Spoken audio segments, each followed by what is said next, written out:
దేవుడి మంచి సమయం మనకు అనుగ్రహించినందుకు ప్రార్థనతో కార్యక్రమాన్ని ప్రారంభించుకుందాం. ప్రార్థన. స్తోత్రం స్తోత్రం స్తోత్రం స్తోత్రం మహోన్నతుడా, సర్వశక్తి కలిగిన మా ప్రభు నీకు వందనాలు. ఈ నూతన సంవత్సరం ఇచ్చిన నూతన ఆలోచన బట్టి నీకు స్తోత్రాలు చెల్లిస్తూ ఉంటున్నాం ప్రభా.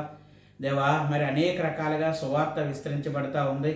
ఈ రీతిగా ప్రభా నైనా మరి తండ్రి సువార్తలో భాగంగా నైనా మరి తండ్రి వాక్యాన్ని వివరించుకుంటుండగా మాతో మాట్లాడమని, అనేకమైన కుటుంబాలలో అనేకమైనటువంటి వ్యక్తిగతంగా, కుటుంబపరంగా, సంఘపరంగా, సమాజపరంగా ఈ కార్యక్రమం మీరు ఆశీర్వదించమని ప్రార్థిస్తున్నాం. వింటున్న ప్రతి ఒక్కరిని దీవెనతో నింపండి.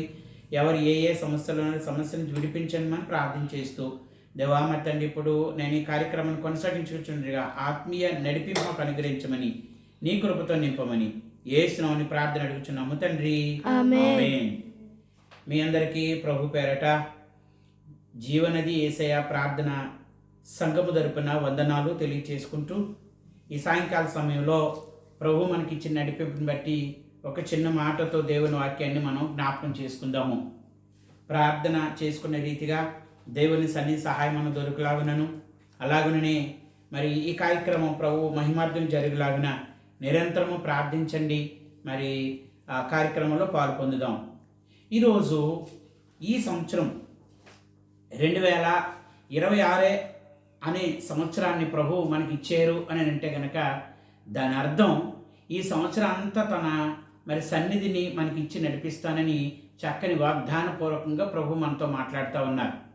అందుని బట్టి ఇక్కడ వాక్యం చెప్పే సంగతి ఏంటనంటే దేవుడు నడిపిస్తాడు. అంటే ఈ 2026 సంవత్సరంలో నిన్ను మరి నీ కుటుంబమును దేవుడు ఆశీర్వదించి నడిపించడానికి మనం ఏం చేయవలసి ఉంది? వాస్తవానికి మనం మరి ప్రార్థనలో పాలు పొందుతూ ప్రభు సన్నిధిలో ఆశీర్వాదాలతో నింపి నడిపించబడతా ఉంటున్నాం. అయితే ఈ 2026 సంవత్సరం నడిపించడానికి ఆయన ఈ సంవత్సరాన్ని మీకు ఇవ్వటం జరిగిందన్నమాట.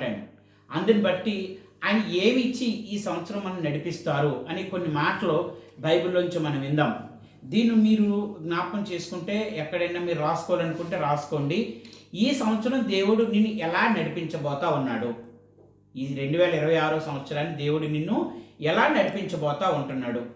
వాస్తవానికి మనం అంటాం, మా కుటుంబం చక్కగా నడిపించబడతా ఉంది, మా ఉద్యోగాలు, మా వ్యాపారాలు ఇవన్నీ బాగున్నాయని అనుకుంటున్నాం. కానీ అవన్నీ ఉండి కూడా సమస్యలోనూ ఎంతమందో.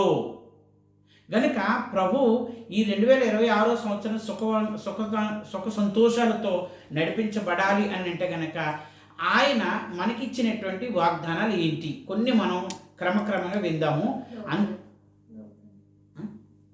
అందులో గనుక ఈ 2026 సంవత్సరం దేవుడు మనకి ఏమి ఇచ్చి నడిపిస్తాడని కొన్ని విషయాలు క్రమక్రమంగా ప్రతిరోజు మనం విందాం. మొట్టమొదటగా ఆయన మనకు తెలియచేస్తున్న మాట ఏంటనంటే కనుక మొట్టమొదటి విషయం, తన సన్నిధిని తోడుగా ఉంచి మనల్ని నడిపించునుగాక. అందరూ ఆమె చెప్దాము. దేవుడు తన సన్నిధిని మనకు తోడుగా ఉంచి మనం నడిపించుకుంటూ ఉంటాడటండి. నిజమే, మనం ప్రయాణాలు చేస్తున్నప్పుడు కానీ ఎక్కడికి ప్రయాణాలు చేస్తూ ఉంటున్నా మనం ఎవరో ఒకరు తోడు కోరుకుంటాం. అట్లీస్ట్ చిన్న పిల్లలనైనా మనం కూడా సహజంగా తీసుకెళ్ళటం మనకొక, అంటే ఆ సమస్య నుంచి ఆ చిన్నపిల్లలు విడిపించలేరు కానీ అదొక ధైర్యం అన్నమాట. కానీ ప్రభువు పిల్లలుగా, దేవుని పిల్లలుగా మనకు ఉండాల్సిన భరోసా ఏంటో చెప్పమంటారా? దేవుని సన్నిధి. ఏంటండమ్మా? దేవుని సన్నిధి. అందుకనే భక్తులు పాడారు, నీ సన్నిధానములో సంపూర్ణ సంతోషం, ఆరాధించుకుని విలువైన అవకాశం. నీ సన్నిధానములో సంపూర్ణ సంతోషం, ఆరాధించుకుని విలువైన అవకాశం. కోల్పోయినవన్నీ నాకు ఇచ్చుటకును, భాగాలన్నీ బ్రతికించుటకును. కోల్పోయినవన్నీ ఇచ్చుటకును, బాధల నుండి బ్రతికించుటకును. నీవే రాకపోతే నేనేమైపోదును. చూసారా? గనుక ప్రభువు చెప్తున్న మాట ఏంటనంటే నీ సన్నిధిలో సంపూర్ణ సంతోషం ఉంది. ఆ సంతోషం నువ్వు స్వతంత్రించుకోవాలని అంటే కనుక నువ్వు మరి కోరుకోవాల్సింది ఏంటనంటే, ప్రభువా నీ సన్నిధి నాతో ఉంటే నేను చక్కగా నా జీవితాన్ని నా సంవత్సరం గడుపుతానని చెప్పుకోవాలి. అలాగే యాకోబు కూడా అంటాడు, నువ్వు నాతో వస్తేనే కానీ నేను ఐగుప్తు దేశానికి ప్రయాణమే వెళ్ళను, అక్కడ సమృద్ధి ఉండని, అక్కడ సమృద్ధి ఉండని, కానీ నీవు లేకపోతే కనుక నేను వెళ్ళను ప్రభు అని చెప్పేసి వెళ్ళను దేవా అని చెప్పేసి ఆయన అక్కడ ప్రార్థన చేశారు. దేవుడు చెప్పాడు, యెహోవా దేవుడు యాకోబుతో చెప్పింది ఏంటంటే, నువ్వు పద నేను నీతోనే ఉన్నానన్నాడు.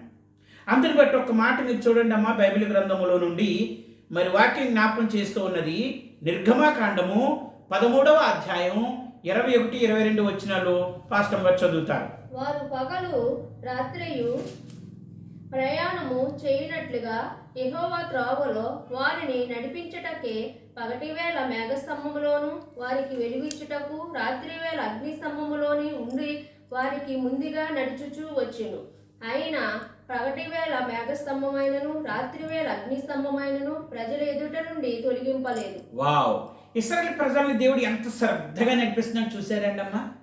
అంటే ఇశ్రాయేల్ ప్రజలనే కాదు, ఈ వాక్యాన్ని నమ్మగలిగితే, ప్రభువా ఇన్ని ఇబ్బందులు ఉన్నాయి నాయన, ఇన్ని సమస్యలు ఉన్నాయి ప్రభువా, నేను తెల్లారుతుంటే ఓ పక్కన ఆర్థిక అవసరతలు, ఓ పక్కన శారీరక బలహీనత, ఇవన్నీ కృంగతీస్తూ ఉంటున్నాయి. ఒకవేళ నువ్వు అదే స్థితిలో ఉంటే దేవుడు ఈ రాత్రి నీతో మాట్లాడుతూ ఉంటున్నారు. దేవుడి సన్నిధి నీకు ఇచ్చి నడిపించడం మరి గొప్ప సంగతి. అందుకని ఇశ్రాయేల్ ప్రజలు కోరుకున్నారు, ఐగుప్తు దేశంలో ప్రభువా ఇన్ని బాధలు మమ్మల్ని తప్పించు ప్రభు అని ప్రార్థన చేస్తే వాళ్ళు ఐగుప్తు దేశం నుంచి కానానికి వెళ్ళే దారిలో పగలేమో మేఘస్తంభంగా ఉన్నాడు చల్లదనం కోసం, రాత్రేమో ఈ వెలుగేమవడం కోసం అగ్ని స్తంభాన్ని దేవుడు వారికి ఇచ్చి వారు నడిపించేటండి. ఈ రోజు కూడా దేవుడు మనల్ని సురక్షితంగా క్షేమకరంగా నడిపించాలి అని అంటే కనుక మనం కోరుకోవాల్సింది ఏంటంటే, ప్రభువా నన్ను నువ్వు చేయి పట్టుకుని నడిపించు ప్రభువా, నా కుటుంబాన్ని నీ చేయి పెట్టి నడిపించండి ప్రభువా, ఈ సంవత్సరం నేను తొట్టిల్లిపోకుండా పడిపోకుండా నిలబెట్టి నడిపించు ప్రభువా అని చెప్పేసి మనం ప్రార్థన చేస్తే దేవుడు అంటున్నాడు ఏంటంటే కనుక, ఇశ్రాయేలు ప్రజలకి పగలు మేఘస్తంభంగా రాత్రి అగ్ని స్తంభంగా ఇచ్చి దేవుడు ఈ రెండింటి నుంచి ఎప్పుడు వరకు దూరం చేయలేదట. దేవుడు నీవు కోరుకున్నది నీకు ఇచ్చి మరి పగలు నిత్యము కూడా మన కుటుంబాలకు మనకు తోడై ఉంటూ నీవు కోరుకున్న ప్రార్థన తప్పనిసరిగా నెరవేర్పు దయచేయను గాక.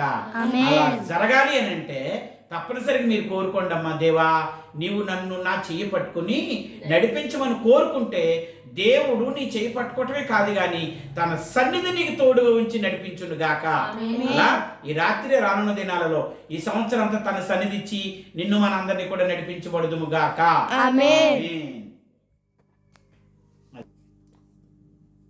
అందరికీ వందనాలు. దయతో ఈ ఛానల్ని లైక్ చేయండి, అనేక మందికి షేర్ చేయండి, సబ్స్క్రైబ్ చేయండి.